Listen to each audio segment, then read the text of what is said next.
जिनकी बुद्धि भौतिक इच्छाओं द्वारा मारी गई है, वे देवताओं की शरण में जाते हैं और वे अपने अपने स्वभाव के अनुसार पूजा के विशेष विधि विधानों का पालन करते हैं। यहाँ एक स्पष्ट कहा गया है कि जो काम वासना द्वारा निर्देशित होते हैं वे भगवान श्री कृष्ण की पूजा न करके देवताओं की पूजा करते हैं। जब हम श्री कृष्ण का नाम लेते हैं तो हम किसी सांप्रदायिक नाम का उल्लेख नहीं करते। श्री कृष्ण का अर्थ है सर्वोच्च आनंद। श्री कृष्ण का अर्थ है सर्वोच्च आनंद, और इसकी पुष्टि हुई है कि परमेश्वर समस्त आनंद के आधार हैं। हम सभी आनंद की खोज में लगे रहते हैं।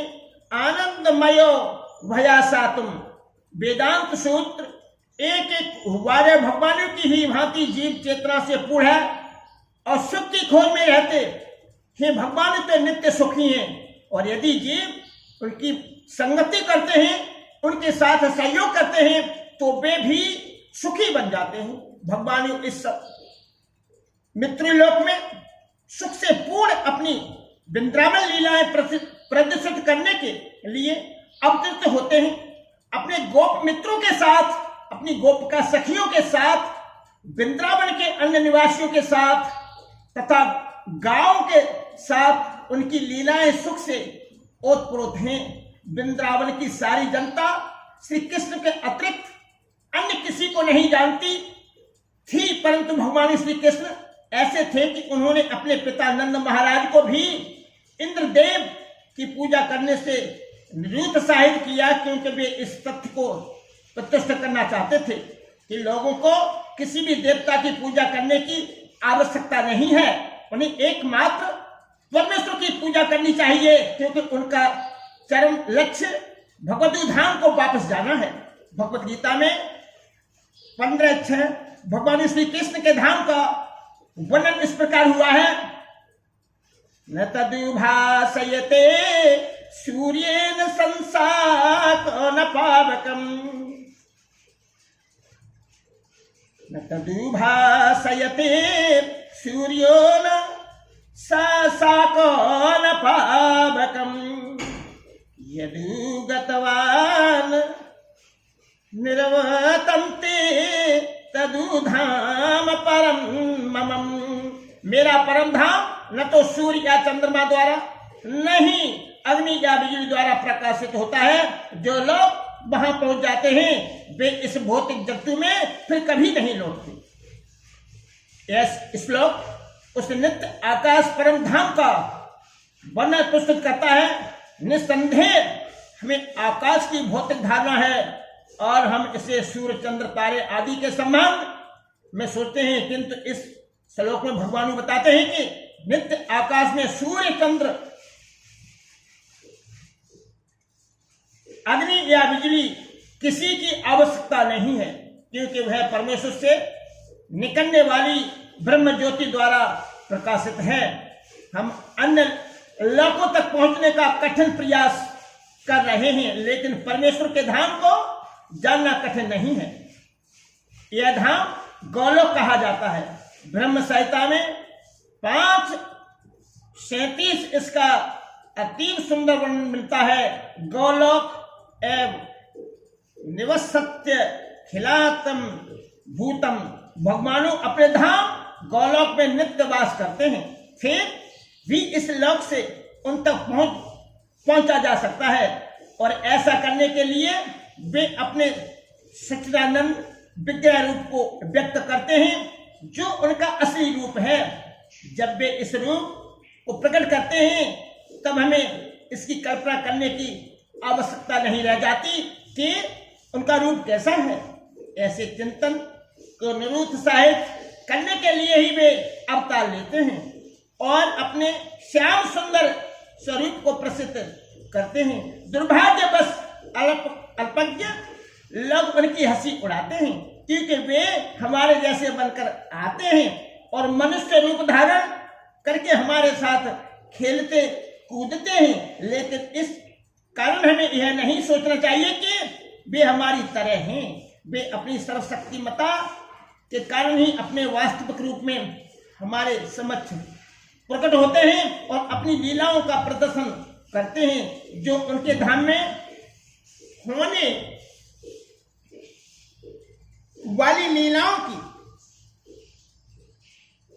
अनेक कृतियां प्रतिरूप होती हैं। आध्यात्मिक आकाश की तेजोमय किरणों ब्रह्म ज्योति में असंख्य लोक तैर रहे हैं। यह ब्रह्म ज्योति परम धाम श्री कृष्ण लोक से उद्भूत होती है और आनंदमय तथा चिन्मय लोक जो भौतिक नहीं है इसी ज्योति में तैरते रहते हैं। भगवान कहते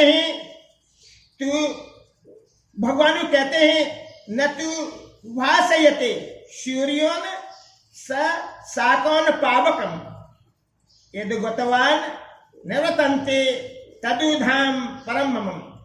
जो इस आध्यात्मिक आकाश तक पहुंच जाता है उसे इस भौतिक आकाश में लौटने की आवश्यकता नहीं रह जाती। भौतिक आकाश में यदि हम सर्वोच्च लोक ब्रह्मलोक को भी प्राप्त कर लें, चंद्रलोक का तो कहना ही क्या, तो वहां भी वहीं जीवन की परिस्थितियां जन्म मृत्यु व्याधि तथा जरा वहीं भौतिक ब्रह्मांड का कोई भी लोक संसार के इन 4 नियमों से मुक्त नहीं है। सारे जीव एक लोक से दूसरे लोक में विचरण करते हैं, किंतु ऐसा नहीं है कि हम यांत्रिक व्यवस्था करके जिस लोक में जाना चाहें वहां चले जाएं। यदि हम किसी अन्य लोक में जाना चाहते हैं तो उसकी विधि होती है, इसका भी उल्लेख हुआ है।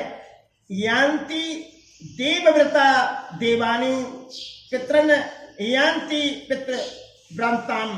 यदि हम एक लोक से दूसरे लोक में विचरण करना चाहते हैं तो उसके लिए कोई आंतरिक व्यवस्था की आवश्यकता नहीं है। गीता का उपदेश है यान्ति देवव्रता देवानु।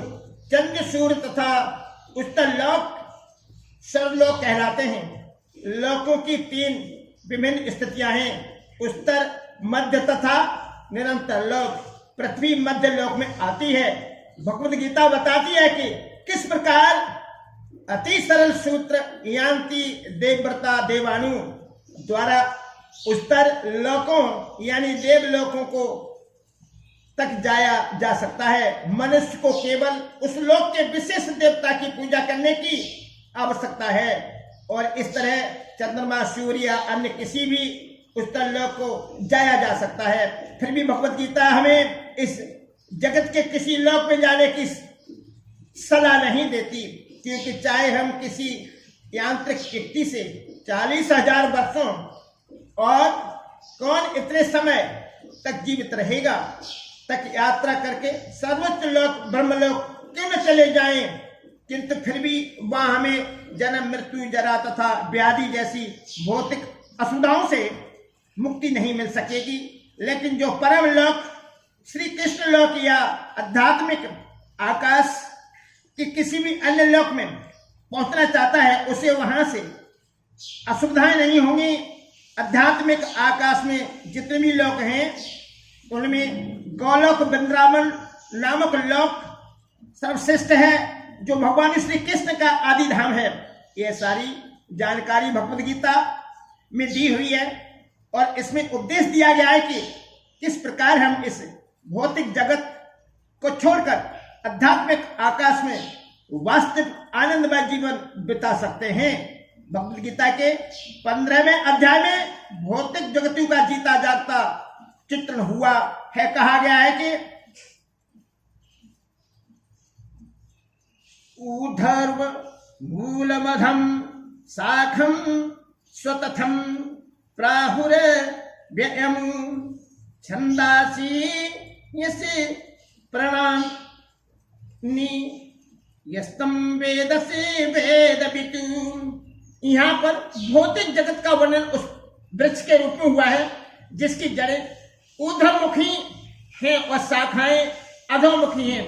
हमें ऐसे वृक्ष का अनुभव है जिसकी जड़ें ऊर्ध्वमुखी हों। यदि कोई नदी या जलाशय के किनारे खड़ा होकर जल में वृक्षों का प्रतिबिंब देखे तो उसे सारे वृक्ष उल्टे दिखेंगे, शाखाएं नीचे की ओर और जड़ें ऊपर की ओर दिखेंगी। इसी प्रकार यह भौतिक जगत भी आध्यात्मिक जगत का प्रतिबिंब है।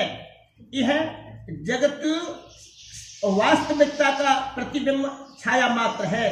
प्रतिबिंब छाया में कोई वास्तविकता या सार नहीं होता, लेकिन प्रतिबिंब से हम यह समझ लेते हैं कि वस्तु